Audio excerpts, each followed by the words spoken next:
Een nagelnij hotel en restaurant iepen je in het hetje van Dokkum in de verbouwde beurs.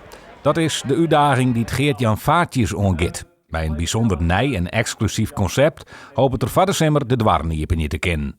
Vraag is of er in deze regio merk is van zo'n exclusief restaurant. Natuurlijk is het een grote gok, of ja, een gok, maar is het wel een stap die we maken. Maar ik denk dat je juist wat aanbieden moet wat er nog net is. En het zal moeten groeien en het had het nodig. En ik ging er net vanuit, ik hoop het, dat we elke dag vol zitten, maar we willen iets bijzonders. En ik denk dat er zeker animo voor is. En wij willen graag schengen hoe mooi Friesland is. En dat we dat meisje nou door en de schouders eronder zetten, ja, dan weet ik zeker dat gaat werken.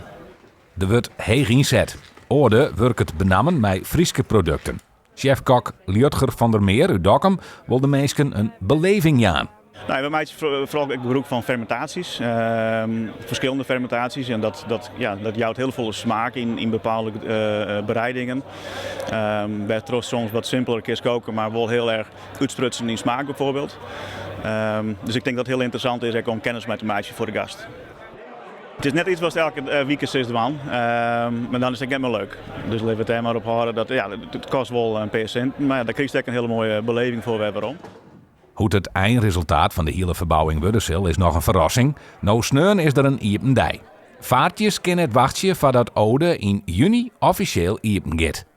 Het mooiste wat wij hebben is dat mensen komen en zeggen van, als ze hier in Dokkum binnen, van wat is Friesland mooi, wat hij met je mooi al leert, wat is je rustig, wat is je gezellig, hè? De meesten groeten me nou nog, al die leuke dingen, ja, dat vinden mensen bijzonder. Vuist Friesen is dat al vrij normaal, maar de meerdere Amsterdammers die mij zeggen van, iedereen zegt hoi tegen me hier, ja, dat is Friesland, welkom.